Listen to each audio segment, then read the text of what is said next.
What's up, and welcome into Fantasy Baseball today on Thursday, June 15th. Frank Stampfl joined by the Chris's, Welsh, and Towers. Today on the show, Fernando Tatis Jr. is on fire. Spencer Strider's ERA is on fire. Fun waiver wire pitchers, a pitching duel out in Citi Field, and much more. Before we get started, please like this video and subscribe on YouTube if you haven't already. And if you're listening on the audio side, download, follow, and leave a 5-star rating on Apple or Spotify. For those watching us live, apologies. This is by far the latest start of the season. It's just 5 West Coast games on Wednesday night. It is just a killer, man. Like, there's still games going on. So, yeah, we had to wait for results, and it's really frustrating. But here we are, and let's talk about baseball. That ball had a family! That ball had a family! Welsh, why don't you kick us off? Because we are talking about a Reds player. It's just not Elly De La Cruz. Yeah, not the one that you think we might be talking about with the family. No, we're talking about Matt McLain, who, Matt McLain, is doing wild things. To the credit I can't even understand from the guy that I saw in the AFL and in some of the minor leagues past. There were big strikeout issues. There were just overall swing and chase issues. Now you got a guy who's under 30% in the majors, 43% hard hit rate, barrel percentage over 10. I believe you had this crazy stat before we were kind of chatting about him. What is it? 40 hits since his debut, which is what, the most or tied for the most? Is that right? Yeah. So since Matt McLain was recalled, he leads Major League Baseball with 40 hits, and that's tied with Freddie Freeman and one more than Luis Arraez. Which is absolutely crazy. And, you know, the great thing that's gone on with the Reds is like the prominent spot that they put some of these young guys in. And Matt McLain just kind of almost instantly got thrown into that number 2 spot. He has dominated not only fastballs, but breaking pitches, hitting 364 against, which has been nuts. Off speed, he hasn't seen a lot of. That's where his struggles are. I imagine that is what's going to happen at some point. But you're talking about high sprint speeds. He's making great contact. His XBA is still in line, pretty solid. I believe I just went away from it, but I believe it's around 280. Yeah, 279 right there. So, I mean, it's in line for whatever regression is to come into play as a number 2 hitter. He is going to be, I don't call him isn't an elite fantasy option, but he is league winning potential for where you got him, probably even from a fab standpoint. I watch him night in and night out, and, you know, we're kind of focusing on an Elly De La Cruz so much, but he just makes it happen. He gets stuff done. 3 more hits tonight. Matt McLain is incredibly exciting and really is kind of opening up the space for, you know, our shortstop ranks and rest of season. We did a lot of focus on, hey, what does Elly look like rest of season at shortstop? But let's not forget Matt McLain. And God knows if they were to do something with Jonathan India, like was being speculated in the near future, he moves over to second base, just gets more eligibility. Matt McLain, very, very valuable. And I don't know about you guys. I mean, do you think Matt McLain, top 10 shortstop rest of season? Is that insane? I don't have it ranked that way. And I guess you could get him pretty close. I have him at 14. He's still behind Dansby Swanson. Look, if you want to take McLain over Dansby Swanson, I have no problem with that. Same tier. But then we get into Xander Bogaerts, who, look, that lineup is starting to click. I think I want Xander Bogaerts, given that track record. Nico Horner, I think there's probably a conversation. He's slowed down a little bit. Tyro Estrada, I have 10th, and he's basically picked up where he left off since he came back. So I think the highest I can get him is probably 12, but he's in this 12 to 15 range for me. I mean, shortstop is kind of bonkers right now because, I've got Carlos Correa 20th, and I still have a lot of faith in Carlos Correa being a very good hitter moving forward. I've got Matt McLain 18th, which is probably too low, but that's also only 1 spot behind Gunnar Henderson, who I think is awesome. It's just that I've got 18 shortstops in my top 125 overall right now. The Gunnar or Matt McLain is a fun conversation too. Yeah, the position is just super deep right now.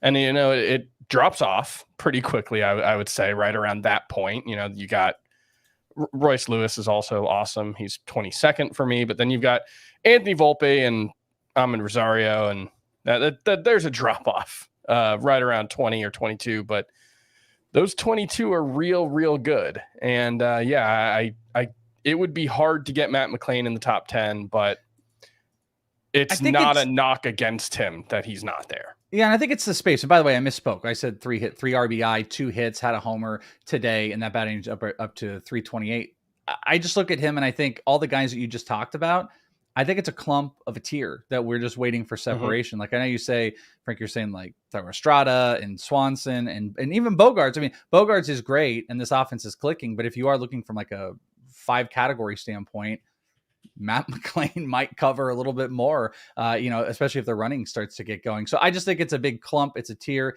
He's valuable. Whether you want to, poke at where they sit, this is 18, this is 14, this is 12. He belongs in this really valuable tier of a guy that you got off the wire, and he continues to go. It's been an awesome month so far. It keeps going, and he's showing really, really great sustainable signs. The barrel percentage plus the over 40% hard hit percentage, big focuses without going and putting up crazy strikeout numbers. Matt McLain, very awesome. Welsh, real quick, I know you brought up the question, who would you rather have rest of season, just in redraft, Matt McLain or Gunnar Henderson? I'm turning back with Gunnar. I'm still a little bit worried. The strikeout percentage has dropped. He's actually finally got the season total under 30%.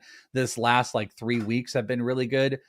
My gut says if we're starting from this moment on right now, Gunnar is going to be a little bit more impactful. But I do want to point back out, my whole point is 5 categories. Matt McLain might take 3 of those 5 categories. I don't think it's hard to say. So I guess I would lean Gunnar Henderson, but I don't feel great about it. I do want to shout out, we talked about this last night. I hypothesized that Gunnar Henderson was doing better because his swing rate was higher as the season has gone on, and we weren't able to confirm that last night. But Chris Swick from Yahoo Sports used to work with me at CBS Sports way back in the day. He showed me how to find that, and Gunnar Henderson's swing rate in April, 37%, in June, 43%, 37, 43 in May, 50% in June. So matches up with the hypothesis there for me. And Gunnar's got that mix too. I've struggled with is you go, and everybody has done that. You've looked at Baseball Savant, but it's you take hard hit numbers, which are top 10% of the league, and then you put it with you put top 12% barrel percentage, and you just start going. You just get it going. Swing percentage is up. He's making better contact. You put it with some of those underlying things. There's the tools for an elite player. There's a reason he was a huge top prospect. So I don't know. I think really good things are to come for Gunnar Henderson. There'll be a tiny bit of regression at some point. Obviously, 320 batting average with Matt McLain, but McLain has been awesome. Gunnar equally cool. And for Matt McLain, last point on him, up to 79% rostered in CBS. I still think that should be closer to 100%. Yeah, 61% rostered on Yahoo. So I know those are shallower head-to-head daily lineups, but that's crazy. Somebody out there needs Matt McLain on their roster. So if you play on Yahoo, just check to see that he is not available in your league. Towers, you are up. Oh my goodness gracious. Yeah, I know we try to stick with more fantasy relevant stuff and typically lower rostered players. Shohei Ohtani is my pick. Just because he actually made me say, oh my goodness gracious. He was one of 2 things today that made me say that. The other one was Jesus Sanchez saving a grand slam with the Marlins up 4 in the bottom of the 9th, which was pretty nuts. Shohei Ohtani has now, in this series against the Rangers, he had 3 different home runs that he hit to the opposite field that were on the inner half of the plate. That is nuts. That is, he hit a 453-foot home run today that was on the inner half of the plate that he hit to the opposite field. According to Codify Baseball, in the StatCast era, this was the first home run hit over 116 miles per hour by a left-handed batter that was hit to the opposite field. Look, there's nothing here. We don't have to spend a lot of time on it. He's one of the 5 best players in fantasy. He's the best player in baseball, probably.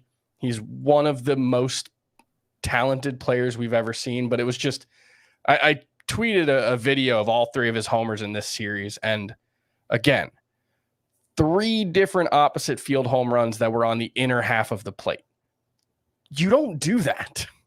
That is just Oh, he's incredible. To your point, yet I feel like we're talking about him less too. With everything that's gone on, maybe last year with the race and everything of him and Judge, it does feel like there's like a little bit less talk. We're so, Ellie De La Cruz is coming up and all the rookies and all this excitement. I feel like there's like a little bit less like, wow, what the hell is happening with Shohei Ohtani? He's having probably his best season as a hitter.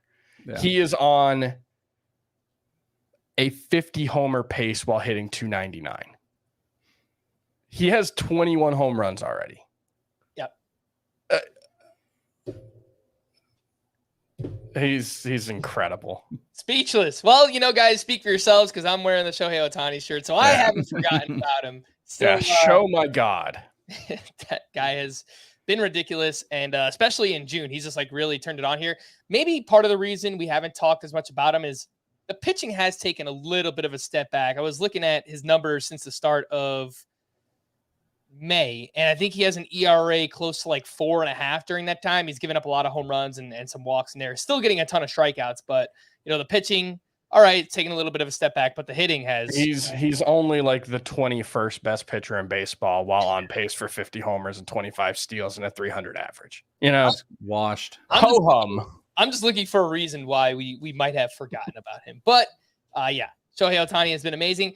Look, Chris, I'm going to follow your lead here. I wanted to talk about Fernando Tatis. I don't know that there's anything actionable about it, but there were question marks.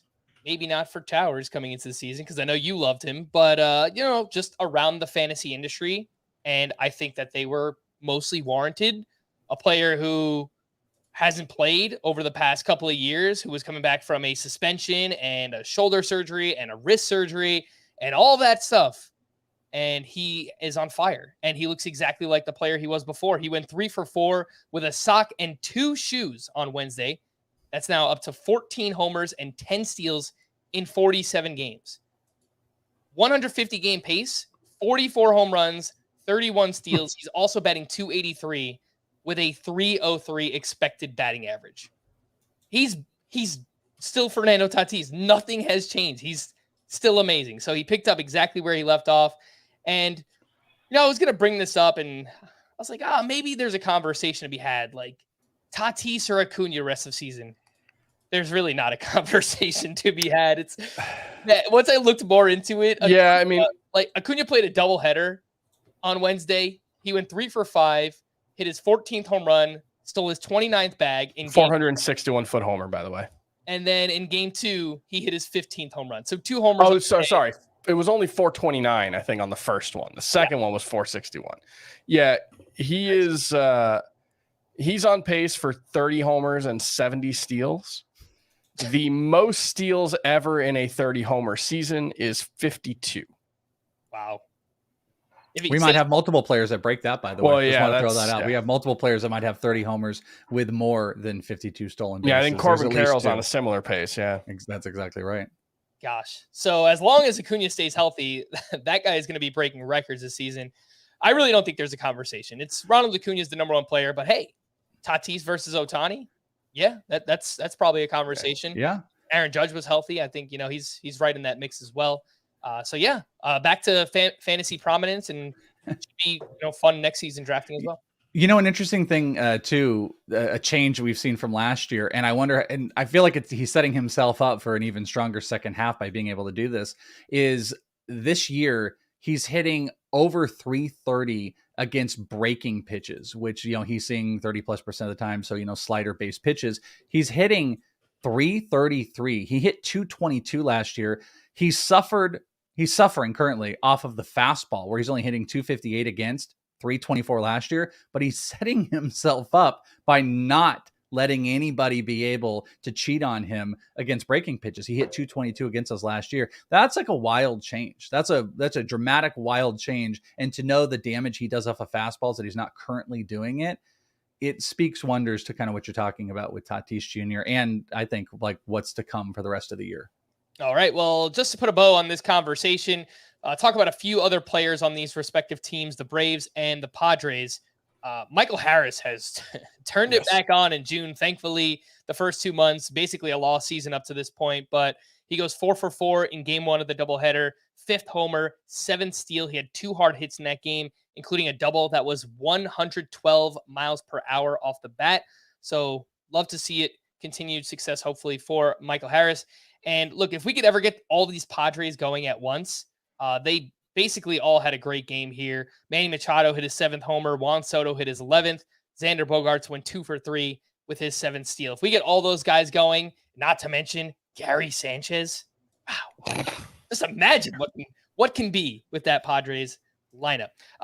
Quick heads up here. I mentioned a programming update yesterday that Chris Towers and I interviewed a former All-Star outfielder, and that will drop on Thursday at noon p.m. Eastern time. So in the podcast feed, on YouTube, wherever if you want to watch. Some fun stuff on Ohtani in there as well. Yep, some conversation about Ellie De La Cruz as well. So you can find that in the podcast feed. Let's talk about some waiver wire pitchers. A really fun group here that emerged on Wednesday as well. Garrett Whitlock, 2 great starts in a row up against the Rockies in this one. 7 innings of 2-run ball, 7 strikeouts with 17 swinging strikes on 92 pitches. Of course, it's worth mentioning those 2 starts have been against an Aaron Judge-less Yankee lineup and the Rockies on the road. Obviously, very good matchups. Ranger Suarez, 4 straight quality starts. He was at the Diamondbacks. No Corbin Carroll in the starting lineup. 7 shutout innings with 7 strikeouts. There, he had 10 swinging strikes on 105 pitches. Over his last 4 starts, a 1.35 ERA and a 1.05 whip for Ranger Suarez. Reed Detmers, 2 strong starts in a row for him at Texas. That's a really tough place to pitch. 6 innings of 1-run ball, 8 strikeouts with 15 swinging strikes. And the last name on this list, I don't know if he's as fun, but Kyle Bradish, strong start up against the Blue Jays. 7 innings, 1 run, 1 strikeout. Kind of weird, but nonetheless, a good start for him. Towers, we'll start with you. How would you rank this group? Garrett Whitlock, Ranger Suarez, Reed Detmers, and Kyle Bradish. I'm pretty sure I have it ranked Detmers, Whitlock, Suarez, and Bradish. I'm still a believer in Detmers. I still like the stuff. I know the results haven't been great overall, but I think he can pretty easily go on a run like he did last year once he came back from AAA, where he was a very good pitcher. So he gets the edge, but I'm also a big Whitlock fan. I've been a believer in him. Obviously staying healthy has been an issue over the last year and a half or so, but there are some interesting things going on with him that I want to, like hopefully Lance Brozdowski does one of his great pitch metric breakdowns on Garrett Whitlock, because looking at him tonight, his fastball velocity was up a little bit. His changeup velocity was actually down 2 miles per hour. So getting even more separation on those 2 pitches. Fastball average 94, changeup down to 81.2. Was also getting more vertical break with the pitch, so getting more drop. And that'll be interesting to see. But yeah, 9 swinging strikes with the changeup. It's a bad Rockies lineup. 6 swinging strikes with the sweeper as well. So everything was really working for him. I would like to add Detmers, and Whitlock specifically everywhere they're available. But I also think, Ranger Suarez, there's a lot to like there as well. Remember, he was a very good pitcher 2 years ago. Yeah, 2 years ago. Last year he was serviceable, but he's looked great recently. Ranger Suarez has, his first couple of starts, he got rocked. He was working his way back from, I think it was either an elbow or a forearm injury. So it makes sense that his first couple of starts were a little bit rocky, and now he's starting to get going. Ranger Suarez has changed his pitch mix this season too. He's throwing less sinkers. He's nearly tripled his curveball usage, which has been a great pitch for him this year. It is really close with this group. I think long-term, I would put Detmers at the top of the list just for upside at some point this season.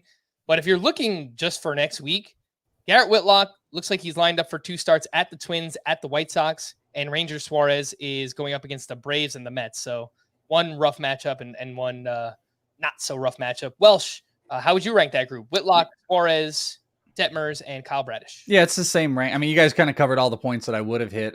Ranger Suarez is actually a little bit more interesting to me because of exactly what you guys talked about. It's that curveball usage that's gone up, and you're seeing big whiff rates out of it, 33%. Also, when you look at like the zone charts, you can sometimes, I was actually doing this today we're doing these blind plays, and sometimes you can just look at you can look at a chart and you can be like, oh, that's the pitch that has to have the most whiffs on it. And I did that with a guy in a changeup. And I actually think it's a really impressive chart because Ranger doesn't strike out a whole bunch of guys. There's a lot of underlying metrics that's going to do really well with that. But I think he's just becoming a better pitcher. And that zone, I mean, he's sinker coverage inside the plate, curveball on the lower half. He's not leaving anything really inside, and he's able to make it work. I actually think that's sustainable for him and going to give him some cheap strikeouts. I kind of like that. But Reed Detmers is the top of the list for me. That slider really looked good today. I was watching some of that game. Big whiff rates on the slider and curveball. The fastball seems to be down in general, just as far as like the impact that it's having. The slider, we all know, up way in velo, and as long as he's like finding a comfortable place and being able to command, those big whiff rates out of the slider are going to be impactful. So he's got way big upside. I agree Whitlock is too, but I think Ranger is really close to that, and Ranger would be someone I would keep an eye on, kind of like we're talking about in spot start areas. Probably not against the Braves though. Like definitely not against the Braves. Don't. And would you guys be okay dropping Drew Smyly for any of those names? He gave up 5 runs over 6 innings pitched, and over his last 4 starts, a 6.04 ERA and a 1.75 WHIP. Yeah. Towers? No. Sorry, what was the question? Would you be okay dropping Drew Smyly for anyone in that? Absolutely, yeah. Okay. Are you watching the Jesus Sanchez catch again? I was looking up some Eric Davis stats. Somebody challenged my 50 steal stat in the chat, so I had to confirm my numbers. I was right. Defend yourself. I don't think it matters, but who knows? One pitcher here that I have written down is a 27-year-old named Osvaldo Bido made his first major league start at the Cubs. He allowed 1 run over 4 innings pitched with 6 strikeouts, and the Pirates are looking for a 5th starter. They recently moved Roansy Contreras to the bullpen. And is there anything here, guys? Osvaldo Bido? Not in my mind. There might be some interesting underlying stuff. I think Quinn Priester is someone to maybe keep an eye on. Quinn Priester pitched in the AFL last year. He's had a pretty good minor league season, especially as of late. Maybe that's something that's going to get pushed up, and Quinn might get some second half run. If he does, I'd take a look at him. He didn't do well going deep into games, but he's got like a big old slider and serviceable like mid 90s fastball. So Quinn Priester might be someone to work up, but this don't do it for me, Frank. All right, let's take our first break, and when we return, we'll get to some waiver wire hitters here on Fantasy Baseball Today. He's one of the world's biggest stars. Now, meet his leading ladies. I would have thought you on TV like this. You're welcome. Action. Being a Stallone, it holds a lot of weight. We're in our early 20s. We're at our peak, ladies. I fell in love with acting. I just want to make him proud. I know we're insane, but we love each other so much. I mean, this is a dream come true. The Family Stallone, a new reality series now streaming exclusively on Paramount+.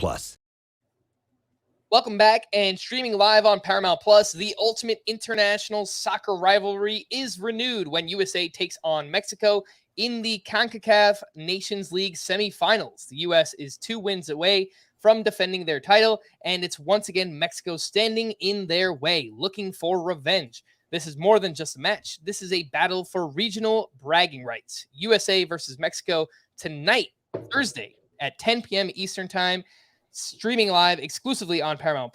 Try it free at paramountplus.com/live sports. Some waiver wire hitters. We continue to talk about Jose Abreu because much like Michael Harris, his first 2 months were completely lost season. And now June, the calendar flipped to June and everything has changed for Jose Abreu. He went 3 for 4 with his 4th home run of the season, added 3 RBI. He blasted this one, 109.6 exit velocity, 417 feet, multiple hits in 5 of his last 6 games. And so far in the month of June, Jose Abreu batting .327 with 3 homers, 13 RBI, and a .917 OPS. So if you lost Pete Alonso in a shallower league, or Vinny Pasquantino, who unfortunately is out for the season, Jose Abreu, 79% rostered, could be out there. Luis Matos did indeed make his debut on Wednesday. He got the start against a lefty in Jordan Montgomery. He went 1 for 3 with a single and a run scored. He was pinch hit for by Michael Conforto later in the game in the 7th inning, going up against right-handed pitcher Jordan Hicks. And Welsh, get some of your thoughts here on Luis Matos. I really just hope the Giants don't mess this up. I know they like to play matchups and they play splits quite a bit. I just want them to let Luis Matos go and play as much as he possibly can. Your thoughts just on his profile and whether or not that will happen with the Giants. Well, I'll speak to what you just said. I think we just saw their hand. I think we saw the foreseeable future hand. That's pretty in play. They got a lot of outfielders, even with the injury to Haniger. There's still a bunch of guys. I don't think anybody really in tune with like the athleticism that Matos has to play center field, but they played their hand. It was like the 7th inning and they pinch hit for him. I think it gets a righty, and that was like going to be his 3rd at bat or whatever. It was kind of ridiculous for the opportunity, but so that's that. So are they going to screw that up? Yeah, probably. But Matos has a chance to be pretty dang successful. Obviously had an insane minor league season.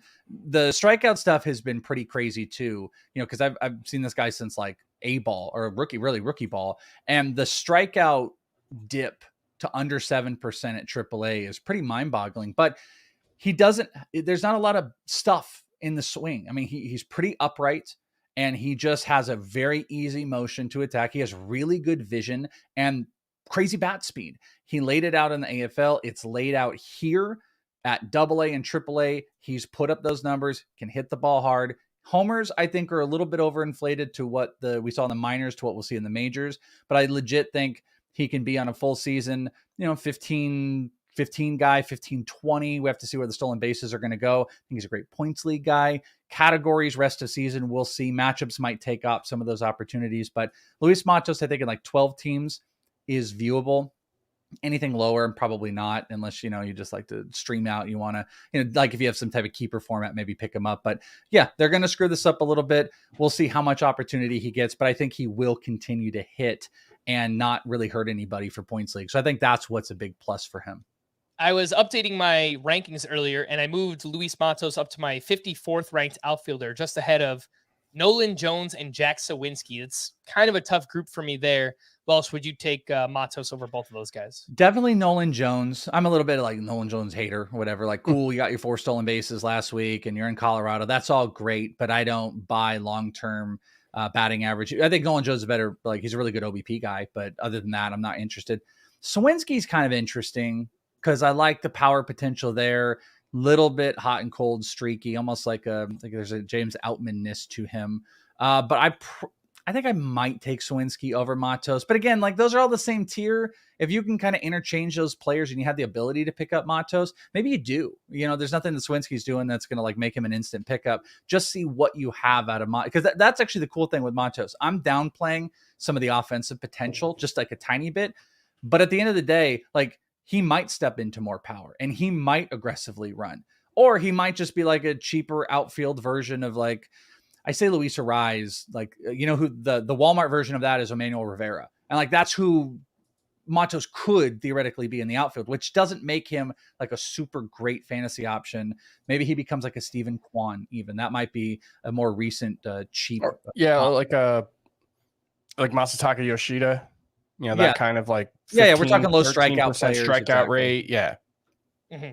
Again, that was Luis Matos. Mitch Garver, I want to talk about. He went 2 for 4 with a double, a run, and RBI in 8 games since returning from the IL. He's batting .300 with 1 homer, 4 doubles, and an .877 OPS. Towers, there's no doubting when Mitch Garver plays, he's a good hitter, and he's in one of the best lineups in baseball. He's 27% roster, does have catcher eligibility on CBS now. Would you take him over Gary Sanchez, a name that we spoke extensively about yesterday? What does the playing time look for like Garver? So he's been back for about 12 days.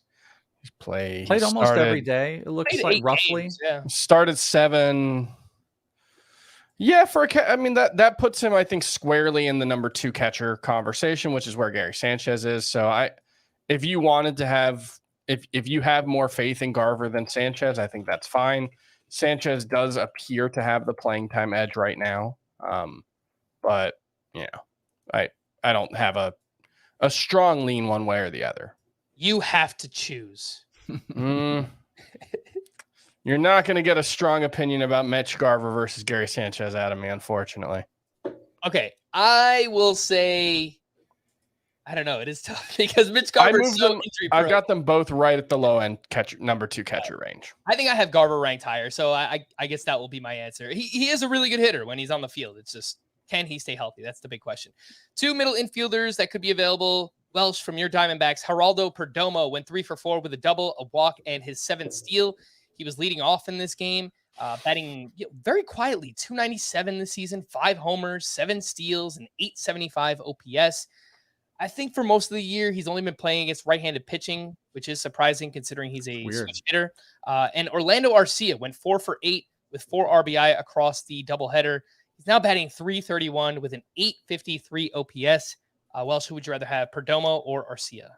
Oh man, I want to say Perdomo, not just because I'm a blowhard homer or anything like that, because I've watched a lot of him and he's good. He's a good player, makes a lot of contact, but I don't want to completely ignore the underlying stats. And you look, and it's blue as blue can be. That's the best word. It is disastrous. The hard hit is the bottom of the league, 1%. The barrel percentage is trash. I hate, and you can. There's always that line of like those guys that are like 2 or 3% barrel percentage. Like, what do we know about them? They don't hit homers. Maybe they can hit for contact. Usually you're not going to even see great speed numbers out of those. So I'm worried he's going to come back down, but he's going to get playing time. He has earned that. The Diamondbacks love him for that. I just don't know the sustainability of what his stats are going to end up looking like. And it's like the opposite with Arcia. It's great batting average, good hard hit numbers, barrel percentage is serviceable. He's not striking out, and doesn't look like Vaughn Grissom is any actual threat to his gig at this point. So I'm going to say Arcia against my better homer nature here, and watching Perdomo as much as I do, it's going to be Arcia over him. Yeah, Perdomo is currently the league leader in the difference between his XBA and his BA, his X slug and his X WOBA and his WOBA. He's outperforming his X WOBA by 92 points right now. That's the highest mark. 90 on the XBA. That's a wild number. It's a 200 expected batting average. He is outperforming his expected slugging percentage by 178 points. His X slug is 286. Now, look, these stats aren't perfect, and there could be something in his profile that makes him prone to outperforming those stats in a way that they might just not account for. But the kind of margins we're talking about here are much larger than you could reasonably expect moving forward, in my opinion, at least. Yeah. And also, like what you said, Frank, too, you said he's not hitting a lot against lefties. Like, that's a guy he, probably would have been even more of a disaster against a shift. Like, he can make some of these changes, and that might be a little bit of benefit for him. Like, he can get under the ball, and that's been a little part of his game where he has hit some absolute no doubters, because the guy has a really good plate vision. He really does. It's just 2.5% barrel percentage. That's DJ LeMahieu. That's John Birdie level stuff. It's not offensively sustainable. Yeah, it is interesting. I'm trying to find something that can debunk why he's so bad, but he does not hit the ball hard. The plate discipline is really good. 23 walks to 33 strikeouts for Perdomo. But I agree. I think we got to go with Arcia. If for nothing else, the playing time, and as good as the Diamondbacks lineup is, it's not the Braves. So I'll take Orlando Arcia. They also got a guy, just gonna throw this out here, not saying it's going to happen, but Ryan Bliss leads the minor leagues in hits. They also have a kid named Jordan Lawler. You might be familiar with him. But Ryan Bliss at AA leads the minors in hits as former Auburn second baseman shortstop, that if there were to be some thing go on and they need to make a move, he has been one of the biggest turnaround prospects in the minors this year. From last year to this year, he's hitting like over like 320. It's like 300. He's power, he's speed. Everything looks good across the board. And, this is a college bat from a couple years ago, that there are options. There are 2 good middle infield options the Diamondbacks can turn to if things, go sour offensively for them. So there's no there's not a guy behind him if there are some big struggles. You mentioned the word turnaround there, and we'll quickly mention Jordan Lawler, who we spoke about recently, was struggling mightily, lots of strikeouts. He has kind of flipped the switch in June. Yeah. Strikeouts are down. He's playing much better. So, one of the top prospects in baseball. We needed to see it, and he has turned it on recently. Frank, can I give you a quick fun stat before we move on to the next player? It's relevant to the next player. Sure, let's do it. How many players in Major League Baseball this season have a batted ball over 118 miles an hour? You feel free to guess. I think Stanton actually hit into a double play. He did today, so it's not. So now it's 3. I was going to say, okay, 3 was going to be my guess. Okay. Would you like to try to name them? One of them is Giancarlo Stanton today. He's not showing up on the leaderboard, but he did have a grounded into double play at 118.3 miles per hour. Would you like to guess the other 2? I'm going to guess because I see the next player on the list. Could one of them be, well, I'm going to save that guy because we all know who it is now. I'm curious. It's not Ellie. Ellie hit 116. No, his is like 115. Right? Did Crone hit one? Nope. It's a very good player. Aaron Judge. Not Aaron Judge. He is 7th at 117 miles per hour. Fernando Tatis. Not Fernando Tatis. I give. Shohei Ohtani. Not Shohei Ohtani. We know who the one is. We can't get this middle one. We can't get the middle part of the sandwich. I have no idea. So Matt Olson has the hardest hit ball in the majors this season at 118.6 miles per hour. Okay. Jake Berger is the only other player in the majors besides Matt Olson and Giancarlo Stanton to have a batted ball over 118 miles an hour. Not entirely sure what to make of that, but it's pretty impressive. Oh, he crushes the ball. There's no doubt about it. And I was just looking to see he just added another home run in that game. So 2 for 5 with a double dong. Jake Berger now up to 15 home runs, 15 homers, and 174 plate appearances. That is a 350 ISO. Now, let me quickly pull up the league leaders because, I mean, that has to be among the best. If he's qualified. I bet he doesn't qualify, but even if you take it off, he's close enough. If he qualified, that would be second in baseball behind only Aaron Judge. That's pretty good. JD Martinez is actually second. Then Pete Alonso. That's incredible. Yeah. And you pair that too with, you're going to probably guess, but 93rd percentile hard hit, but also 99 percentile in barrel percentage and over 20% barrel percentage to go with those hard hit numbers and a better expected batting average by around 30 points than his current one. Jake Berger's something else, man. I mean, that roster it's just dropping like flies in the outfield, but they have too many infielders to try to make it all work with what they're doing. I'd love to see Berger in every single day to get this across the year. Yeah, they've got to figure it out because the way that he's mashing right now, he's 44% rostered. It's hard to call him a must add because he hasn't been playing regularly enough. He has started 6 straight, so that's a good sign. And I know he was taking grounders at second base recently, but as good as he's hit now, how bad Yoel Moncada has hit, I think they have to find a way to keep Berger's bat in the lineup. So if you play in a league with corner infielders, a roster size that deep, then I think Jake Berger absolutely should be rostered. And look, if you're just desperate for power, pick this guy up and let's see where it goes. Yeah. This is just like a trust the stats kind of player. And if he gets the playing time, maybe he turns out to be like a 40 home run guy. You know what's so odd is why are they working him at second? Not to pick on, he's like a big guy, whatever. But Yoel Moncada came up as a second baseman. He played second base for the White Sox. Just move him over. Let Berger have third base and move him over. I don't know weird. Why we have a big playing time issue with Berger when you have a guy that literally can play that position that you think there is a hole at. Just move Moncada over. Yep. All right, let's talk about Spencer Strider. Maybe there is no consensus SP1 because that's the conclusion that I'm coming to right now. And Spencer Strider was knocked around by the Tigers of all teams. He gave up 5 runs over 5 innings pitched, 3 homers allowed in that start, still had 17 swinging strikes on 94 pitches. He's given up a total of 13 earned runs over his past 2 outings. That gets the ERA up over 4 for the season. And just a few worrisome things that I've noticed. If you look at the strikeout numbers and underlying numbers, Spencer Strider is the best pitcher in baseball right now. But his fastball velocity is down 1.2 miles per hour compared to last year. And it was 96 miles per hour in his previous start. It was 96.6 in this one. So it's been down, and it's kind of trending down in the past couple of starts. So just something to watch. Is giving up a lot of hard contact this season when opposing batters can actually make contact against him. It doesn't really happen often. But Towers, your latest thoughts on Spencer Strider, and I don't know. Who's your latest SP1? Is there a right answer? I don't think there is. It's been Garrett Cole. I think since I moved Corbin Burns down, I just kind of moved. It was just kind of Garrett Cole slotted up one, and Strider's number 2, and McClanahan's number 3. But yeah, everybody seems to have some warts. I mean, Garrett Cole's actually been pretty consistent for the most part. There have been a couple of blips, but his strikeout rate's way down. So that's a little concerning, certainly holding him back. I would guess Strider, is he the number 1 pitcher in fantasy?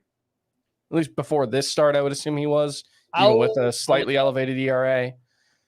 Yeah, I don't know. Like, maybe it's just that, like, the fastball when it's 98 is just completely overpowering, and when it's 96 to 97, it's a little more mortal. You know, I was wondering, like, because I did notice he's throwing his fastball a little less this season. He's throwing the slider a little more, and I was wondering if maybe that was why, but he's actually given up 7 of his 9 home runs with the fastball. Last year, 6 of his 7 home runs came on the fastball as well. That's not terribly surprising given how much he throws it, but, you know, it's still, you know, it's not necessarily like he's changed his pitch mix and that's why. It's just that the fastball's been a little less effective, but I don't know. I don't think there's too much to worry about here. He was never going to, you know, what did he end up with last year? A 2.67 ERA and 200 strikeouts and 131 innings. Like, I expected some regression from there. And the fact that it's mostly just come from he's allowing a couple of extra home runs in June, I don't think there's too much to worry about. Maybe there's no consensus SP1, but whatever order you want to put Strider, McClanahan, Cole, Burns, whoever, like, I don't really have a strong feeling because it's June, right? If it was April or March, I guess, I would have to have a strong take on who the first starting pitcher off the board should be, because you have to make that decision. There are not a lot of situations where people are making any kind of decision between Garrett Cole and Spencer Strider right now. You know, like, it, whether you have 1-1-1 and 1-2, I don't think it matters all that much. And that's all to say, I'm not too worried about Spencer Strider. Yeah, I think the question becomes, it's people like, can I be safe to buy Spencer Strider? Is this a good buy low? Is he still and I good? think so.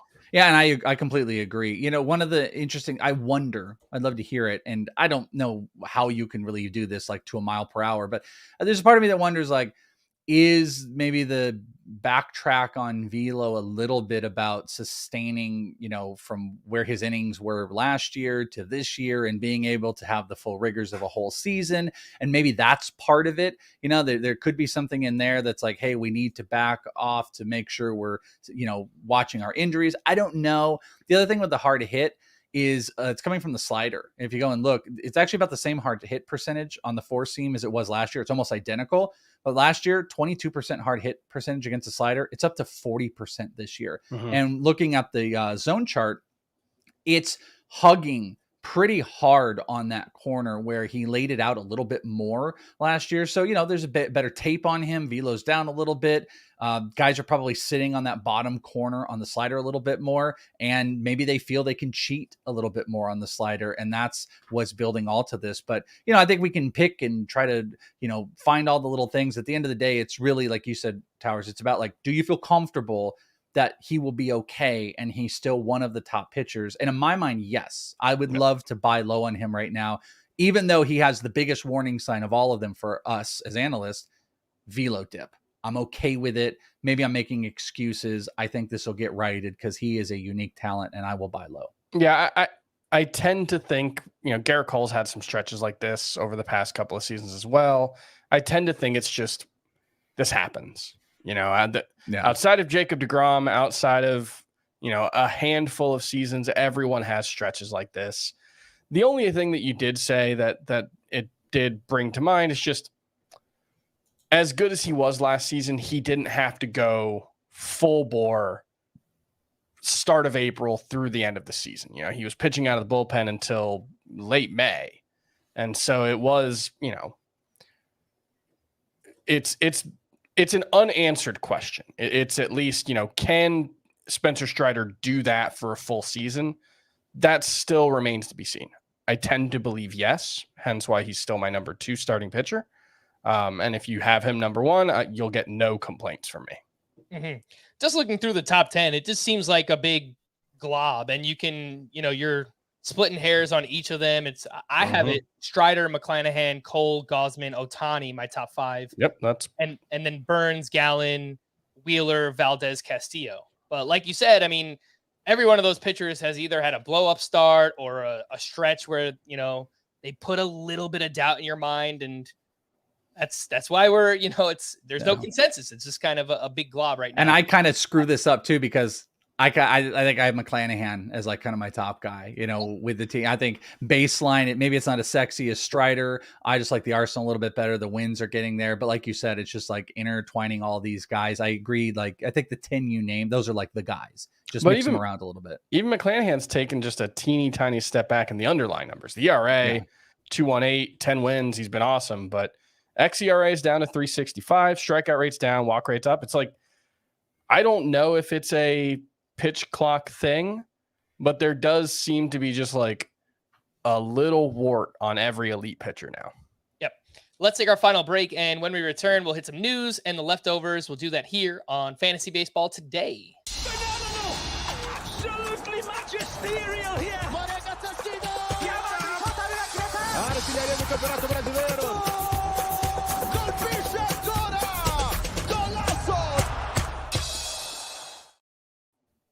Big thanks to everybody watching us live. Make sure to hit that like button and subscribe to the channel if you haven't already. And once again, a reminder that Chris and I did an interview with a former All-Star outfielder, a World Series champion, and that will be dropping today at noon Eastern time. So make sure to check that out. I want to know. Can I find out after the show? Will you guys tell me who it is? I don't know. Wait, can I leak it? I'm going to find out. I'm going to find out. I will know before all of you, but you'll get it when you wake up. You'll be fine. All right, let's hit the news and notes. Yordan Alvarez is expected to remain on the IL for at least 4 weeks, which means we likely won't see him until after the All-Star break. Vinny Pasquantino. We got to retire the soundbite, I guess. Baby. Vinny P will undergo surgery to repair a torn labrum in his right shoulder and is expected to miss the remainder of the season. Expect Nick Pratto to see most of the playing time at first base moving forward. Joe Musgrove has been wearing a compression sleeve on his right arm for much of the season because he's dealt with elbow bursitis. There are no plans for any downtime, but rather the issue is something that he'll have to manage. And this sounds kind of worrisome. I mean, anytime anything with an elbow, would you guys try and swap Musgrove for another top 30-ish starting pitcher just in case to play it safe? Can you do that? Yeah, I mean, yeah, I think so. Like, I don't like that. That doesn't make me feel. He has been shrouded in injury stuff, and I think back to spring when I heard him literally talking about like new grip changes, and he was changing up. He had a new grip for his changeup, and just a lot of this tinkering, a lot of the weird injury stuff. Obviously, the toe thing not related to this, but yeah, I don't think I'm excited about it. I don't.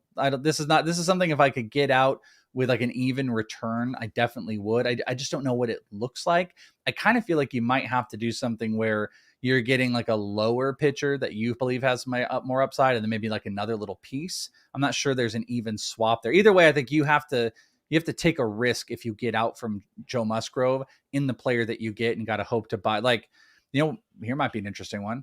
If you could trade Musgrove to get Bobby Miller after the news we heard today, with Bobby Miller staying in the rotation, and maybe you got like another little piece. Is that something you would be willing to do, taking the upside of Bobby Miller rest of season? I think that's fair. I moved Bobby Miller inside of my top 50, so it's not that far off. And it depends what that other piece is, but if it's a low-end starting hitter or a reliever that can help your team, yeah, I think that's probably fair. It would have to be another piece. I moved Bobby Miller up to 43. At SP, so I'm being pretty aggressive with him. I think there's a lot to like there. Are you worried about Musgrove enough to go for this, to try to do this, or is this like, all right, cool, we'll just go through? Because I think that's what this is about. Like, you're saying, I got to have that other piece, but are you worried about Musgrove enough that you want to go and try to make this move? I just don't know what bursitis means. Like, that's not literal. I actually know what bursitis means. It's a little fluid-filled sac in your joints that cushions your elbow and it gets inflamed. It's also in your other joints. But what I mean is I don't know what it means as far as like his likelihood to pitch at a high level and stay healthy, because, I just went, Baseball Prospectus has this great injury database going back to, I think, 2018. I just did a search for bursitis, and I couldn't find an example of a guy who went on the IL with elbow bursitis. Jack Flaherty dealt with shoulder bursitis last year. That was the primary issue for him. Taijuan Walker, I think, also had shoulder bursitis last year, but elbow bursitis, I mean, it's not good, right? It's inflammation in your elbow. I just don't know if, like, does that mean he's more likely to suffer a tendon injury, or is it just like he's going to have some swelling that he's got to deal with? I don't know. Also so it's an unknown for sure. And I, as soon as we started talking about it, I made a point to move Joe Musgrove down, but he's still a top 25 guy for me. So I would have to, like, if you wanted to trade him for Dylan Cease, I think that's reasonable, or Pablo Lopez, or George Kirby, like that range of pitcher. I think that's fine, but Bobby Miller would be lower. Yeah. Mm-hmm. I don't want to sell low just for the sake of getting rid of Musgrove, but around that range. I think Pablo Lopez is a good one because the underlying numbers for Lopez are actually still really good. So you might be able to pull that off. I have Tyler Glass now right in that same range. Sure. I don't know how realistic it is, but you could try. So again, Joe Musgrove dealing with elbow bursitis. MRI results revealed that Max Muncy has a grade 2 left hamstring strain. Manager Dave Roberts said the Dodgers won't place Muncy on the IL just yet. There's hope that he can return by Saturday. That's weird.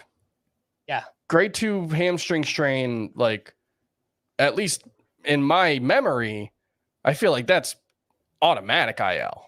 Like a grade 2 hamstring strain. And so the fact that it's like, he'll be back on Saturday, I'm skeptical. I am skeptical as well. And it's not like they could just DH him either because they have JD Martinez on that team. So does not make a lot of sense. Ketel Marte was out of the lineup due to lower back tightness, but I think he pinch hit in that game. I saw him playing at some point, right, Welsh? Ketel Marte? Yeah, I believe so. Lars Nootbaar will start a rehab assignment at AAA later this week. Salvador Perez left with a left hand contusion after getting hit by a pitch. Nick Lodolo received encouraging results from his MRI, but he won't be able to return until August at the earliest. This is probably the weirdest update I've seen. Encouraging results, won't be back until August. I mean, hey, that's great news, guys. I guess it must have been pretty bad. He's in back to give up 6. He's in a walking boot with a stress reaction in his left tibia. Eloy Jimenez returned to the lineup Wednesday against the Dodgers. Mitch Haniger will undergo surgery Thursday to repair a fractured right forearm. He'll likely miss the rest of the season. Jeremy Pena has missed 3 straight with an illness, but is expected to play on Thursday. Lance McCullers underwent season-ending surgery Tuesday to repair a torn right flexor tendon and remove a bone spur in his right forearm. Zach Neto was removed with cramping in his left side. JD Davis is dealing with a grade 1 right ankle sprain, which he suspects will keep him out of the lineup for 3 to 10 days. That's a pretty big range of days. Just I don't know. Let's put him on the IL. It's just random. Mike Clevenger left his start with right bicep soreness. Orioles infield prospect Joey Ortiz was recalled from AAA on Wednesday. He was batting .328 with 5 homers and a .943 OPS in 32 games at AAA. Welsh, I know in general, a lot of the prospect community is excited about Joey Ortiz. I just don't know if he's going to play enough. He wasn't even in the lineup Wednesday. Yeah, I tend to think maybe long-term Joey Ortiz is like a super util type of guy, move them all around in different spots. Also, I mean, these positions are like whatever he's doing is just a warmer for Jordan Westberg. Jordan Westberg is going to be the guy I don't 100%. I'm not looking at it. I think it might be a 40-man issue, but Westberg is second in the minors in homers right now. He's hitting just under 300.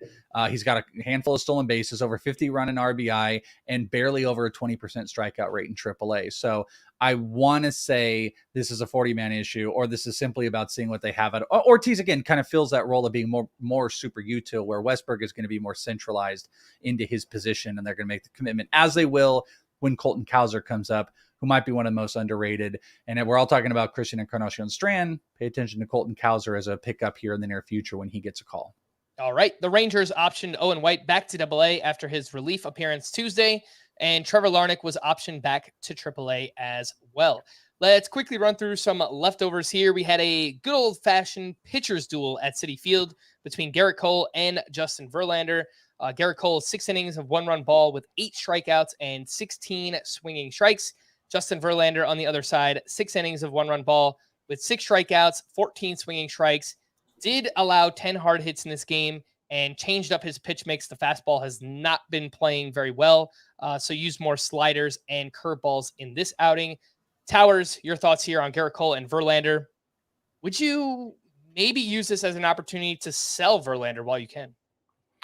No, I've still got him as a top 10 starting pitcher. I'm still look. I think he'll be fine. He, it was a delayed start to the season for him, and maybe that's why he's been a little iffy so far. But I still I trust the track record. I trust the guy. It's one of those situations where 8 starts isn't nearly enough for me to change my position. And I don't care too much about his fastball is getting hit hard. I don't worry about that too much yet for him. Mm-hmm. I kind of wish that Scott was here just so I could ask him. He is out. He moved Verlander all the way down to SP24. So wow, all the way down.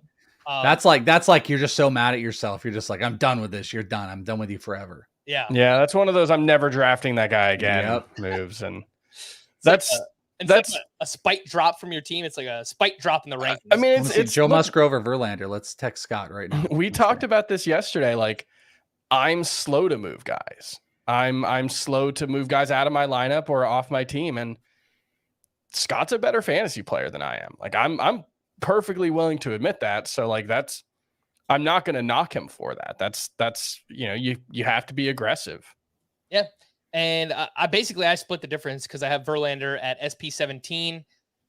I think I lean a little bit more towards you, Chris, in that we've just seen him go through so much before, and then he finds a way to get back on track eventually. So I still kind of have faith in coming back from the injury. Maybe he's not the top 5 or top 10 guy we drafted, but I'm not ready to, completely bury him yet.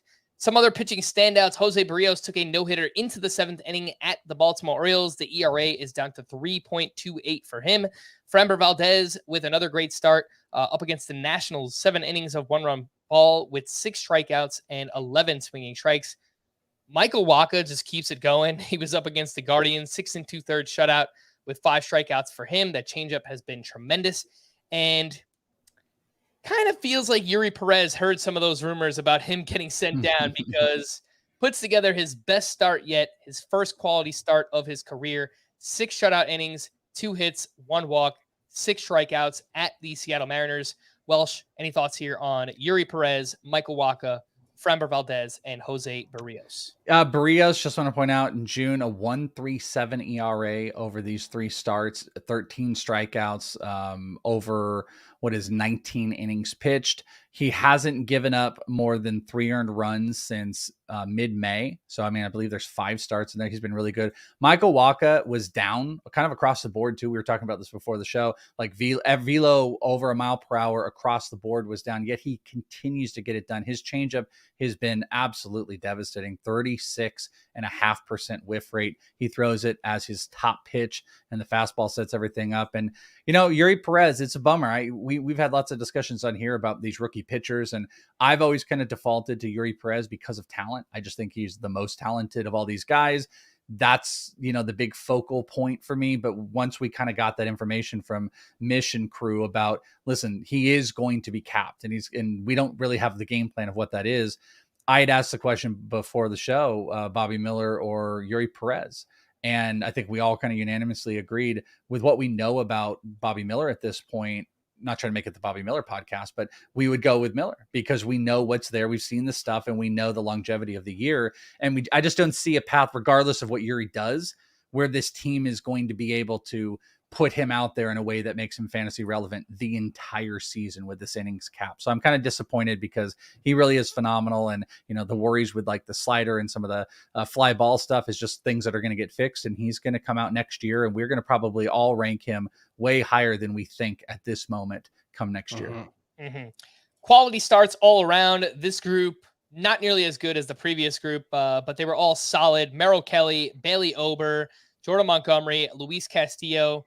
Castillo, 6 walks, but still managed a near quality start. And Clayton Kershaw as well. Towers, anything you'd like to add on that group? Kershaw, Castillo, Montgomery, Bailey Ober, and Merrill Kelly. Yeah, Bailey Ober. I'm trying to get to Bailey Ober's page because he's got the ERA down below 3 now. He had 16 whiffs in this one. I don't buy him as a sub 3 ERA guy. I don't think that's, a stretch, but 3.55 xERA for the season. He's up to a 3.50 ERA for his career. I think the limiting factor, and it's sort of what we talked about with Braxton Garrett yesterday, but to a lesser extent, is just he doesn't go super deep into games. He's gone 6 innings. It looks like 5 times in 10 starts, but he's never gone more than 6 innings in this one over his career. He's made 41 starts. He's got 206 innings total. That's right at 5 innings per start, if I'm doing the quick math in my head correctly. So I think there's a limited upside, but I think Bailey Ober's clearly pretty good. So, happy to have him. I think where did I move him into? I need to move him up. He's 69. He needs to be higher than that. Yeah, I actually moved Ober and Michael Wacha inside of my top 60 starting pitchers. They've just both have done it for long enough this season where, they've proven it to me, and I do have more faith in them now. Michael Wacha is just going to be my Martin Perez this year. The one thing I will say is he's had starts where he does get a lot of whiffs. I feel like we did not see that from Martin Perez at all last year. So a little bit more. Yeah, xERA is closer to 4 for Wacha, so I'm still pretty skeptical that he's going to be super useful moving forward. But this is one, and it happens every year certainly for me and for everyone. There are just some guys that you just can't come around on, and Wacha is one of them for me. I have no faith in it. By the way, 20 whiffs for Merrill Kelly. Just want to throw that out before we moved on with that. Yeah, I did want to point out, Merrill Kelly is having a career year, 3.04 ERA, a 1.11 whip. He's getting a career high ground ball rate, career high swinging strike rate. His changeup has been amazing. And I think it's really kind of unlocked the rest of his arsenal. It's just helping everything else play up. And he's doing that in spite of a career high walk rate. So if he can just get those walks down, Merrill Kelly might even be better than what he's shown us so far. So he's another one. I think I've moved him inside of my top 50 starting pitchers. Totally agree. With how well he's pitched so far this season. Hitting leftovers, Jordan Walker went 2 for 5 with an RBI. Stop me if you've heard this before. 2 more hard hit balls, both over 106 exit velocity in 12 games since returning. For Jordan Walker, 326 batting average, 2 homers, 2 doubles, a 908 OPS, 96 mile per hour average exit velocity. Tommy Edman has been struggling mightily in June, but he went 1 for 4 with a grand slam, his 7th home run of the season. Whit Merrifield went 3 for 4 with his 18th steal. He's also batting .308. And if you look at his season, it's basically Whit Merrifield, a touch less power. I think he's on pace for 6 home runs right now, so that's not great. But the batting average and the steals, just awesome stuff there from Whit Merrifield. Seiya Suzuki went 2 for 4 with 2 doubles, 2 runs, and 2 RBI. Had 4 hard hits in this game. I've seen some questions recently about Suzuki. I think he's gone 15 games without a home run or something. So the power has slowed down a little bit. He's still batting .282 with an 825 OPS, and he's hitting the ball really hard. So I'm not worried about Seiya Suzuki. I think he's going to be just fine. Yep, quality of contact metrics are pretty unanimously good across the board, so no concerns for me. Yep. Crazy series for JT Realmuto out in Arizona. He hit for the cycle on Monday, 2 for 4 with a steal on Tuesday, 1 for 4 with another home run on Wednesday. And Esteury Ruiz had 2 more steals. He's now up to 33 on the season. Some bullpen updates for the Braves. Game 1 of their doubleheader. Raisel Iglesias pitched the 9th inning with a 4-run lead. He gave up 1 run, but did close it out. And then in Game 2, Joe Jimenez got 5 outs across the 8th and 9th innings.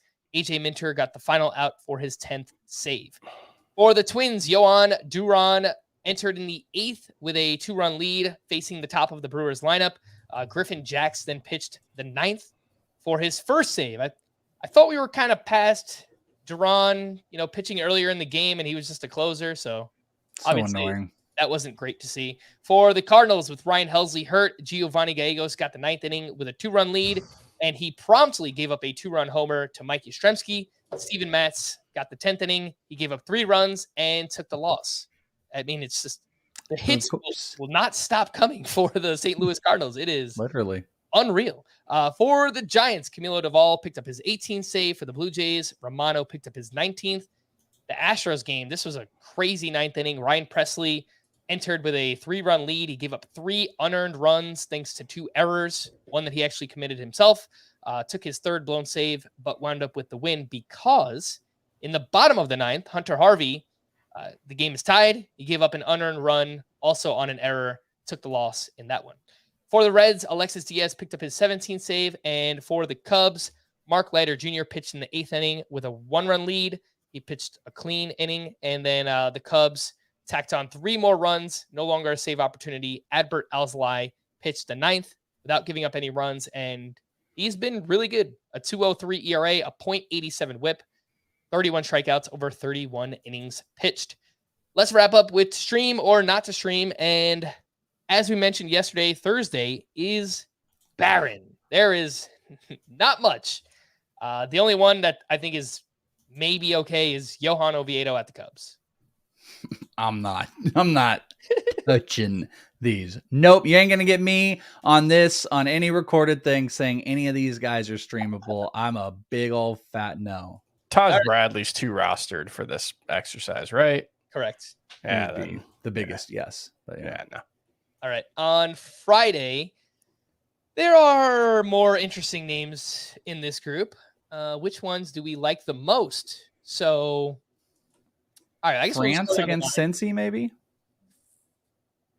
That's JP France, right? Yeah, yep, JP France versus the Reds in Houston. That's fine. Kyle Hendricks coming off a near no-hit bid against the Orioles, maybe. Tehran against Pittsburgh, maybe. Don't mind Hendricks at Baltimore, or versus Baltimore. Hauk versus the Yankees, I don't hate. You know, he's very hit or miss, and I'm not a believer in him long term, but you know, it's a good matchup right now. And Rich Hill versus Milwaukee, I could see that going well. Yeah, and I know Welsh, you mentioned Julio Teheran up against the Pirates. Taijuan Walker's velocity has been way up recently. He's at the Oakland A's, so take whichever 3 you like most. Because we didn't really come to a consensus. We threw out a lot of names. I think there's some streamable options here. I don't know if we all agreed on one. Did we all agree on JP France versus the Reds? Is that one we can all get down with, or no? I think he's okay. Yeah, I don't know that he would be in my top 3. Andrew Abbott at the Astros. I don't know. Yeah, I like the pitcher, not the matchup. Yeah. All right. Well, there. Flip a coin, as the Welsh said. There's a bunch of interesting names on Friday. We're going to wrap there for the Chris's. I am Frank. Thanks, as always, for tuning in to Fantasy Baseball today. Please make sure to follow and leave a 5-star rating on Apple or Spotify. We'll be back again tomorrow. Bye-bye.